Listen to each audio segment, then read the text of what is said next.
On this episode of The Ryan Vet Show. USA Today recently covered Gen Z's role in the mall resurgence, pointing to young shoppers who are not simply buying in person, but gathering in person. The story drew on Lightspeed research showing that 83% of 18 to 24-year-olds say social retail environments improve their sense of connection. 68% say they would spend more money as a result, and 75% say that third spaces like cafes, lounges, or social areas inside stores matter when deciding where to shop. That is not just a retail trend, that is a trend towards returning to in-person community. And now, a reading from Ryan Vet's newsletter, Collide. Gen Z is ungrounded and going back to the mall. Positive trends are emerging, pointing to Gen Z's desire to be back in person and IRL. I can easily recall walking through Charlestown Mall as if it was yesterday. Walden Books, FYE, American Eagle, Abercrombie, Hollister, KB Toys, the Disney Store, Auntie Anne's, I love those pretzels, Mrs. Fields, Von Maur, Spencer's, and Hot Topic were there too, but they were strictly forbidden territory. We could ride our bikes there or walk, and I honestly don't know how much we did either of those, but we could have, and that fact mattered. While I am a millennial and not Gen X, I did catch the tail end of the benefits of being born in that time, in that place with the lingering 80s tendencies still bleeding into the 90s and early 2000s. There was still trust. I remember one time my dad bringing me and my friends to the movies and dropping us off. I want to say we were in middle school. As we loaded out of my dad's 1999 Nissan Maxima, he gave instructions and told us when and where to meet him in just a few hours, and then he left. There was a small act of trust, not dramatic trust, not reckless trust, just ordinary trust. The kind of trust that used to be built into growing up. You had a few hours, you had some money, you had your friends, and you had to figure some things out. The IRL comeback. If you have been here for any length of time, you know one of my core frameworks is the generational pendulum. We see a generation experience something, often challenge it, then overcorrect and rebel, and eventually recalibrate to a new normal. Part of the theory analyzes how certain trends may skip a generation or two, then resurface in a new form.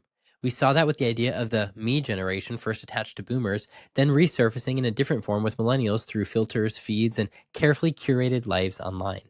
Now we're seeing another swing, and almost a reflection between Gen X and Gen Z. A year ago, one of my earliest Collide essays looked at Barnes & Noble and the surprising return of physical bookstores. At the time, it felt like a curious cultural signal. A generation with every digital convenience available was choosing paper, shelves, browsing, cafes, and the slow pleasure of discovery. Now it feels like part of a larger pattern. USA Today recently covered Gen Z's role in the mall resurgence, pointing to young shoppers who are not simply buying in person, but gathering in person. The story drew on Lightspeed research showing that 83% of 18 to 24-year-olds say social retail environments improve their sense of connection. 68% say they would spend more money as a result, and 75% say that third spaces like cafes, lounges, or social areas inside stores matter when deciding where to shop. That is not just a retail trend, that is a trend towards returning to in-person community. Placer.ai's 2026 mall report found that indoor malls and open-air centers have seen consistent year-over-year visit growth over the past 2 years. Indoor malls in particular are functioning more like experiential third places, with 37.6% of indoor mall visits in 2025 lasting more than 75 minutes. Starbucks seems to be reading the same cultural signal. After years of mobile ordering, pickup shelves, drive-through lanes, and transactional conveniences, the company is trying to restore the coffee houses as a gathering place. Starbucks says more than 1,000 coffee houses will be uplifted by the end of 2026 with warmer, more comfortable design, more seating, and familiar comforts meant to make stores feel like places to linger. The old story was that everything physical was dying. Bookstores were dying, malls were dying, cafes were becoming pickup counters. Winning at the retail game was no longer about window displays and clever merchandising and loss prevention. It was all about shipping logistics, cost cutting, and delivery speed. What Gen X had, Gen Z is looking for. Gen X, born in 1965 to 1980, came of age with a kind of independence that feels foreign to many parents today. They were the latchkey kids, the MTV kids, the mall kids, the kids of divorce, recession, institutional disappointment, and figure it out. Pew once called Gen X America's neglected middle child, which is both a demographic observation and a fairly accurate cultural mood. I often refer to them as the same or call them the barbell generation. Gen Z, born in 1997 to 2012, also grew up skeptical, but the source of skepticism was different. Gen X was rarely watched. Gen Z has been overwatched. Gen X came home to empty houses. Gen Z had their movements tracked even in their houses. Gen X disappeared into malls. Gen Z was location shared into structured activities. Gen X learned social rules by bumping into them. Gen Z learned social risks by watching them get recorded, posted, mocked, screenshotted, and stored forever. That is not a small difference. It is a formative one. Americans trust each other less than they did a few decades ago. Pew Research Center reported that the share of adults saying most people can be trusted declined from 46% in 1972 to 34% in 2018, according to the General Social Survey. Pew's own 2023 to 2024 polling found the same share, 34% saying most people can be trusted. Gallup and the Walton Family Foundation also found that Gen Z has low confidence in major institutions, with Congress, the news, the presidency, and large technology companies drawing especially low trust. So, yes, Gen Z is skeptical, but their skepticism is not simply Gen X skepticism in a hoodie. Gen X looked at institutions and said, I do not trust you, so I will take care of myself. Gen Z looks at institutions, platforms, employers, schools, brands, and sometimes even peers and says, I do not trust you, but I also don't know where else to go. That is the difference. When Gen Z had distrust, they switched from one social media influencer to the next, but never anchored anything to real life. Gen X, on the flip side, had their best friends, their community, their neighborhood, a real physical grouping of people they could connect with. Gen Z has been grounded. Boomers and Gen Xers remember being put on restriction, or as the term aged, grounded. Many millennials, myself included, do too. Being grounded meant that you could not go anywhere. You could not do anything. You were remanded to the confines of your room. You could not go to the mall. You could not ride your bike to a friend's house. You could not go outside on a nice day. You were stuck at home, and that was the punishment. For much of Gen Z, that restriction has often felt less like a punishment, more like their baseline. I do not want this to become an essay blaming parents. Parents were responding to real fears, real headlines, real risks in a world that felt less predictable. The technology also changed the equation. If you can know where your child is at every moment, many parents feel irresponsible not using that tool. But safety has consequences too. There is no sneaking out under the bleachers with your significant other because there are cameras there, and you are being tracked on a phone. There's no walking down to the mall and having that girl grab your hand for the first time in quite the same way that if your parents were two steps behind you, or the relationship that has already been arranged, endorsed, monitored, or vetoed through layers of adult awareness. Of course, some of this sounds better, safer, cleaner, more responsible, but growing up has never been clean. Kids need some awkward. Teens need some uncertainty. Young adults need some spaces where they can try on identity without an adult or media and algorithms narrowing the whole thing. Gen Z is not becoming Gen X. History doesn't repeat itself that neatly. Plus, Gen Z is almost too old. Gen Z is currently between ages 14 and 29. Only the last few Gen Zers born might be able to enjoy this new experience, but that gives us great hope for Gen Alpha, who turned 13 this year. The mall was practice. One year, our school took a field trip from the Chicago suburbs down to an amusement park, Cedar Point, in Ohio. Okay, it wasn't a field trip. The truth of the matter was, I was a band nerd, and it was a band competition. Anyway, we stopped and unloaded our buses at a mall, and we were told to go grab food at the food court for lunch. I was at the mall with my friends, and from a distance, we happened to see two other kids we knew, but never hung out with, clear on the other side of the mall. One of them lived on my street, but he was never someone I hung out with. The commotion caught our attention because these two kids were being chased down an escalator by a mall cop. The mall cop was hollering something at them as he was holding up his pants and clumsily clambering behind them down the escalator. While I do not know the full story, the school rumor mill said that they got caught shoplifting. I do know they got in trouble and were sent home. No parent was standing next to us to interpret that moment. I am sure I never went home and told my parents what we saw. My parents, who both read this newsletter, will likely respond saying that they never heard that story, and I'll report back to you. In fact, at the time of this recording, my parents have already read this newsletter, and they let me know that they had not heard that story before. I digress. But we learned something interesting.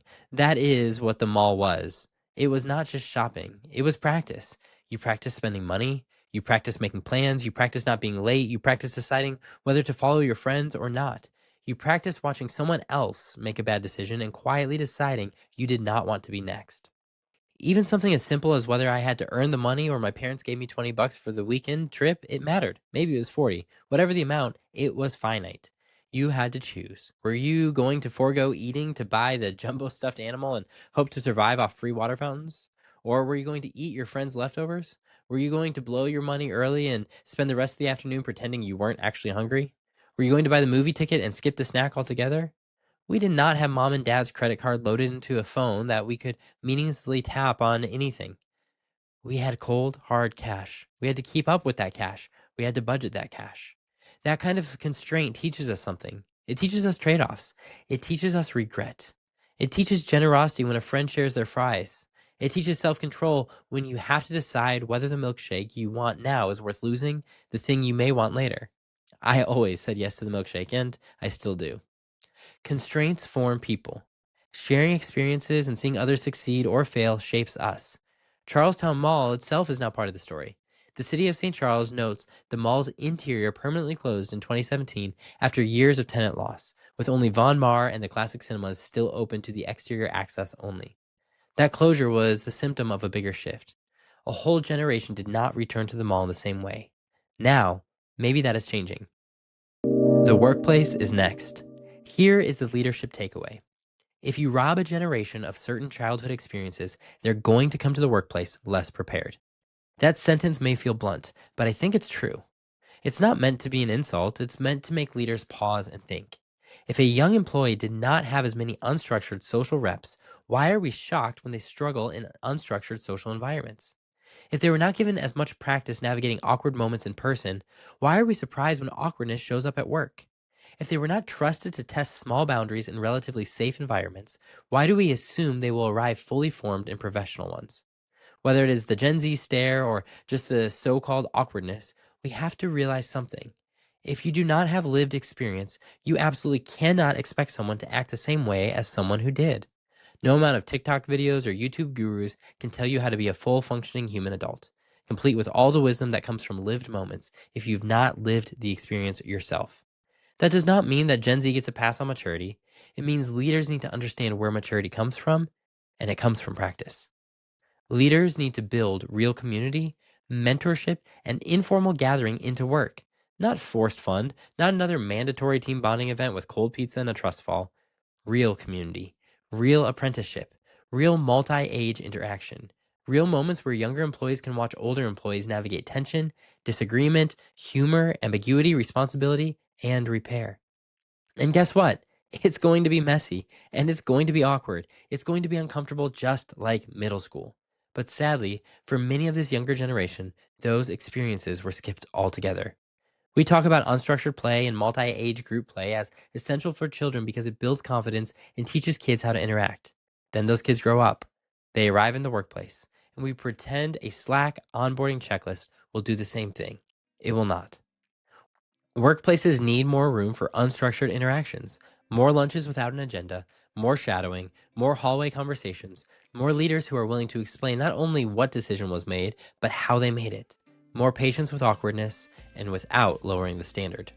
The recalibration. Gen Z is not going back to the mall because malls were perfect. They're going back because the pendulum is swinging. After years of digital-first convenience, transactional retail, supervised childhood, pandemic interruption, and connection once removed, the physical world feels newly valuable, not because it is efficient, because it is inefficient in all the ways humans need. You bump into people, you smell things, you waste time, you get bored, you make decisions, you watch someone else make a bad one, and then you laugh about it years later. That is what digital life struggles to replicate, no matter how incredible the technology gets. Even if we wear glasses that capture everything from our point of view, even if immersive reality becomes more convincing, even if screen wraps all the way around us, the countless little details of shared experiences are still hard to manufacture. The smell of Mrs. Fields, sampling music by putting on headphones at FYE, the cologne cloud at Hollister making you feel like you had been swept away to the California beaches, finding that coin on the ground and tossing it into the fountain, and yes, even watching the mall cop on the escalator. I do have hope that Gen Alpha, who's currently 1 to 13 years old today, will be a generation whose parents intentionally designed a more analog childhood because they saw what constant connectivity did. Maybe not everywhere, and maybe not perfectly, but I think the recalibration has already started. Gen Z may be showing us the first visible signs. The most digital generation is reminding us that the physical world still matters, and maybe the mall was never really about shopping. Maybe it was about getting just enough freedom to become a more well-rounded person. Thanks for listening to this reading of Collide. Until next time, I'm Ryan. inspire forward. Thanks for tuning in to The Ryan Vet Show. Be sure to subscribe, comment, and like this episode. Plus, share it with someone who needs to hear it.